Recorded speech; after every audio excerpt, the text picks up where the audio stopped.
જગ 33 કોટી દેવાળું 52 વીર ચૌહાણ જોગણી 9 લાખ લોબડિયાળી ભલ હજાર ભેળિયા વાળી કરોડ કાટાળી દેવડા ડાળી અને એનો આગેવાન ને આપા ખેતલા નાગનો સાહેબ આજ કાળી ચૌદશની રાત દિવાળીની રાત એ આપાનો આજ જન્મ દિવસ છે. આપા ખેતલા નાગનો આજ જન્મો થયો ને દિવાળીના દીવા પ્રગટીને કાલ હવારમાં નીકળ્યો થયો સાહેબ. અને આવતા વેદ પહેલું પ્રમાણ જગ 33 કોટી દેવાળું એ માંગ્યું હતું કે અમે તને પૂંજીએ પણ તારું કઈક પ્રમાણ તો હોય ને તો કીધું હતું કાલ દી ઉગે હું નીકળું છું. ક્યાં લંકાનો અધિપતિ રાજા રાવણ રાજ કરે ને તો કે હા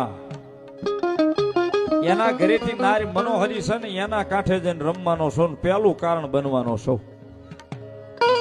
અને દિવાળી સવારના પર કીધું હતું કે અહીંથી નીકળું એ બજાર નહીં ગામ આખો ની દુનિયા આખામાં જો દીવો દીવો કરીને લંકા ખોટી ન હોયો જાવ તો આપો ખેતલો નાગ નહીં